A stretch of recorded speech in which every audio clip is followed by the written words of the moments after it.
AI दुनिया को बदल रहा है, लेकिन क्या आप जानते हैं कि एआई की सबसे बड़ी जरूरत इलेक्ट्रिसिटी नहीं बल्कि पानी भी है। और कुछ डेटा सेंटर्स इतना पानी यूज करते हैं जितना एक छोटा शहर यूज करता है। आज हम टेक्नोलॉजी की एक हिडन रियलिटी को समझेंगे। हम सब इंटरनेट यूज करते हैं, लेकिन इंटरनेट दिखता कहाँ है और उस डिजिटल दुनिया को चलाने के लिए मिलियंस ऑफ लीटर्स वाटर की जरूरत क्यों पड़ती है।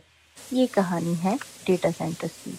आप जब चैट जीपीटी पर कोई क्वेश्चन पूछते हो, यूट्यूब पर वीडियो देखते हो, इंस्टाग्राम स्क्रॉल करते हो या गूगल सर्च यूज करते हो, तो आपको लगता होगा कि ये सब सिर्फ इंटरनेट और कंप्यूटर्स की वजह से चल रहा है। लेकिन एक शॉकिंग फैक्ट है, दुनिया के सबसे पावरफुल डेटा सेंटर्स को कूल रखने के लिए हर साल मिलियंस और कई केसेस में बिलियंस लीटर्स वाटर की जरूरत रहती है। जी हाँ, आर्टिफिशियल इंटेलिजेंस और क्लाउड कंप्यूटिंग की दुनिया में पानी एक हिडन हीरो है। लेकिन सवाल ये है, डेटा सेंटर्स को इतना ज्यादा वाटर क्यों चाहिए? क्या एआई रेवोल्यूशन फ्यूचर में वाटर क्राइसिस को और बढ़ा सकता है? और टेक्नोलॉजी कंपनीज इस प्रॉब्लम का सोल्यूशन कैसे ढूंढ रही हैं? आज हम इसी फैसिनेटिंग मिस्ट्री को एक्सप्लोर करेंगे। सबसे पहले समझते हैं कि डेटा सेंटर होता क्या है।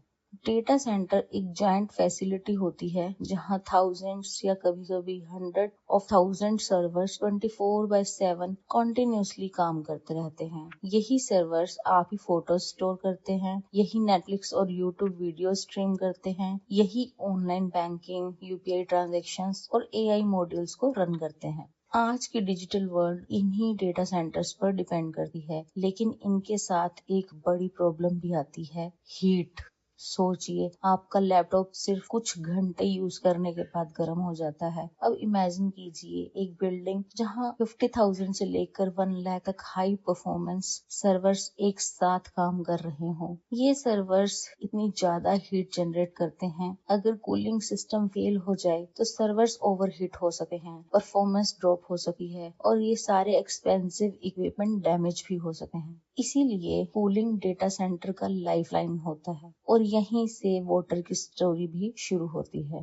डेटा सेंटर्स वाटर क्यों यूज करते हैं? Most large data centres cooling के लिए चिल्ड वाटर सिस्टम्स यूज करते हैं। कोल्ड वाटर पाइप्स के थ्रू सर्कुलेट होता है और सर्वर्स से निकलने वाली हीट को एब्जॉर्ब करता है। उसके बाद कूलिंग टावर्स उस हीट को एटमॉस्फेयर में रिलीज कर देते हैं। प्रोसेस सिंपल लग सकती है, लेकिन जब स्केल बहुत बड़ा हो तो वाटर कंजम्पशन भी मैसिव हो जाता है। कुछ लार्ज फैसिलिटीज हर दिन लाखों लीटर्स वाटर यूज कर सकती हैं और एआई के आने के बाद सिचुएशन और भी चैलेंजिंग हो गई है। आर्टिफिशियल इंटेलिजेंस को ट्रेन करने के लिए पावरफुल जीपीयूज की जरूरत है। ये जीपीयूज नॉर्मल कंप्यूटर चिप्स के कंपैरिजन में बहुत ज्यादा इलेक्ट्रिसिटी कंज्यूम करते हैं और जितनी ज्यादा इलेक्ट्रिसिटी यूज होगी उतनी ही ज्यादा हीट जनरेट होगी और जितनी ज्यादा हीट जनरेट होगी उतनी ही ज्यादा कूलिंग की जरूरत पड़ेगी। इसी वजह से AI data centres traditional data centres के कंपैरिजन में ज्यादा कूलिंग डिमांड करते हैं। आज दुनिया भर में एआई इंफ्रास्ट्रक्चर एक्सपेंड हो रहा है और इसके साथ वाटर डिमांड भी रैपिडली इंक्रीज हो रही है। हम अक्सर सोचते हैं कि डिजिटल सर्विसेज एनवायरनमेंट फ्रेंडली होती हैं क्योंकि हमें कोई फैक्ट्री या स्मोक दिखाई नहीं देता, लेकिन रियलिटी काफी डिफरेंट है। हर फोटो जो आप क्लाउड पर अपलोड करते हो, हर वीडियो जो आप स्ट्रीम करते हो, हर एआई प्रॉम्प्ट जो आप टाइप करते हो, उन सब के पीछे रियल वर्ल्ड इंफ्रास्ट्रक्चर काम कर रहा होता है। सर्वर्स, इलेक्ट्रिसिटी, कूलिंग सिस्टम्स और कई केसेस में ह्यूज क्वांटिटीज ऑफ वाटर।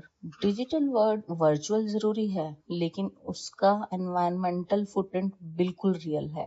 अब सवाल है कि टेक कंपनीज इसका सॉल्यूशन कैसे ढूंढ रही हैं। साइंटिस्ट और इंजीनियर नए कूलिंग टेक्नोलॉजीज डेवलप कर रहे हैं। कुछ data centres recycled water use कर रहे हैं, कुछ नेचुरली कोल्ड रीजन्स में बिल्ड किए जा रहे हैं और कुछ कंपनीज लिक्विड इमर्जन कूलिंग पर काम कर रही हैं। इस टेक्नोलॉजी में सर्वर्स को एक स्पेशल कूलिंग लिक्विड के अंदर ऑपरेट किया जाता है। इसे ट्रेडिशनल कूलिंग के कंपैरिजन में एनर्जी और वाटर दोनों की सेविंग हो सकी है। फ्यूचर में और efficient cooling technologies data centres को ज्यादा सस्टेनेबल बना सकी हैं। तो अगली बार जब आप YouTube पर वीडियो देखो, क्लाउड में फोटो सेव करो या चैट जीपीटी से कोई सवाल पूछो, तो याद रखना कि डिजिटल दुनिया सिर्फ सॉफ्टवेयर और कोड से नहीं चलती। उसके पीछे massive data centres, powerful servers, huge electricity consumption और सरप्राइजिंग अमाउंट ऑफ वाटर का कंट्रीब्यूशन होता है। और जैसे जैसे एआई और एडवांस टेक्नोलॉजीज ग्रो करेंगी, एक इम्पोर्टेंट क्वेश्चन हम सबके सामने होगा, क्या हम फ्यूचर की टेक्नोलॉजी को ग्रो कर सकते हैं बिना अर्थ के प्रीशियस रिसोर्सेज पर एक्स्ट्रा प्रेशर डाले? कमेंट करके जरूर बताइए। अगर आपको साइंस, टेक्नोलॉजी और स्पेस की ऐसी अमेजिंग स्टोरीज पसंद हैं, तो चैनल को सब्सक्राइब करना मत भूलना। मिलते हैं नेक्स्ट वीडियो में।